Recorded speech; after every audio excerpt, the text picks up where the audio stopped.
And then I have their chant book from 2008 to 9. They do a different one every year, although a lot of the chants remain the same, but they come up with new ones occasionally. So if you want to look at that. And then I just wanted to mention briefly a slightly different kind of new monastic expression. At Boston University, until the end of this month, our Roman Catholic chaplain is Sister Olga of the Eucharist. Sister Olga is a really fascinating woman. She's 44 years old. She's Iraqi. She grew up in Iraq in the Assyrian Church of the East. And while she was in her 20s, she formed the first ever women's religious order in the Assyrian Church of the East. They'd never had a female religious order, and she started one. And they're still up and running, and very active. She served as the chaplain at Abu Ghraib prison under Saddam Hussein, when Saddam Hussein was still in power. She's a remarkable woman. In the late 90s, mid-90s, she converted to Roman Catholicism and came to Boston to study at Boston College. And before she did that, she learned English at Boston University. And when she finished her degree at BC, she became a campus minister at BU. She's an incredibly amazing woman. She is now an urban hermit in the Archdiocese of Boston.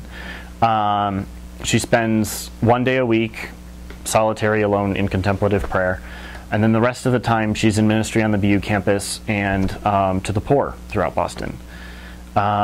She sort of became very publicly known in 2008 when she returned to Iraq to visit U.S. soldiers and refugees and government officials and all of this stuff.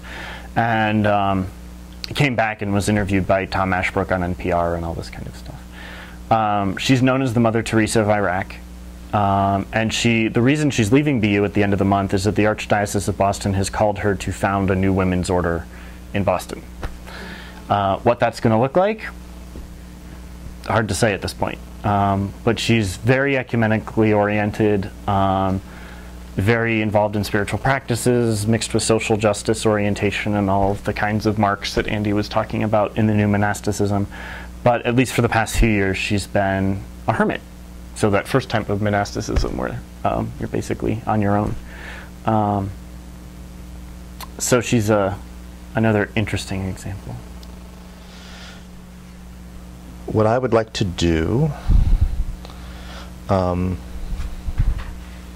let's give a little testimonial about myself and explain how it is I came to be both a Christian and a Buddhist. And it has to do with the first characteristic, the first tenet of our new monastic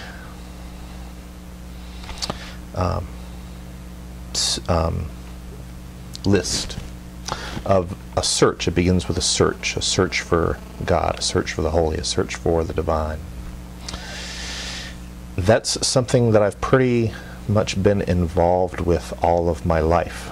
And it was necessary for me to involve myself in that search because of the dysfunction and violence that I grew up in as a kid. And I first felt a call to ordination when I was 8. So this search, I think, is something that resonates in me and just kind of keeps going. Now, I searched for God, search for this holy, search for this divine, as an Episcopalian for the first 37, 38 years of my life. And it was within that context as a sacramentalist, as an Anglican, that I did this searching. But when I was 13,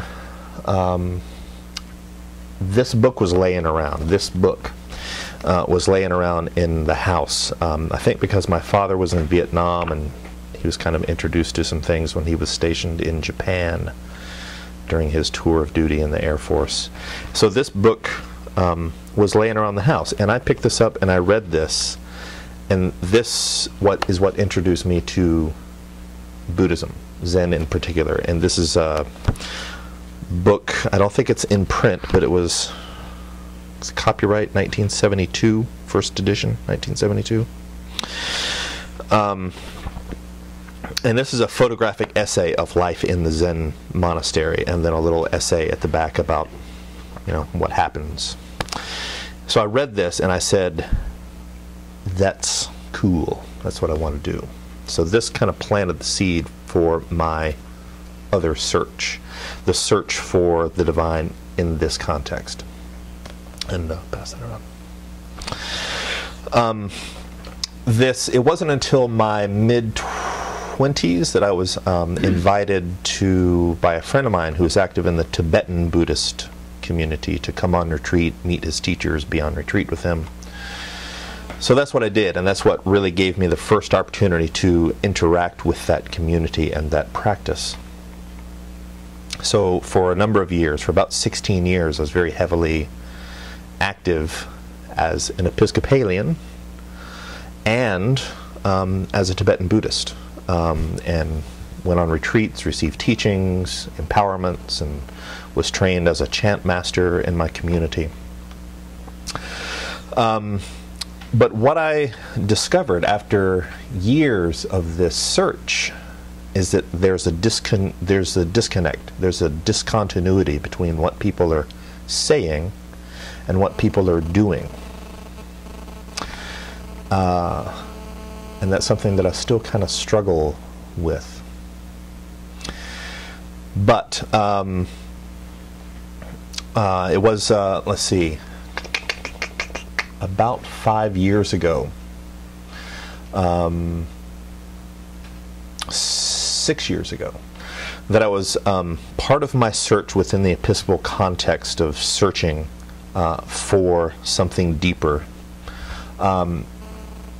caused me to begin to dialogue and communicate with traditional monastic communities of the Episcopal Church.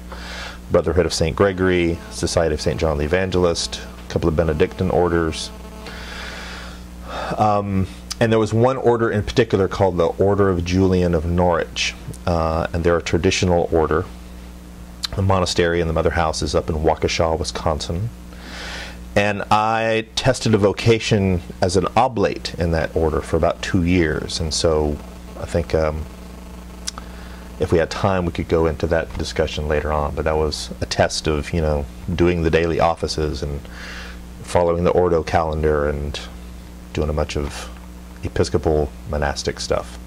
But this talk is about Buddhist stuff, so I want to stick with that. While I was on retreat,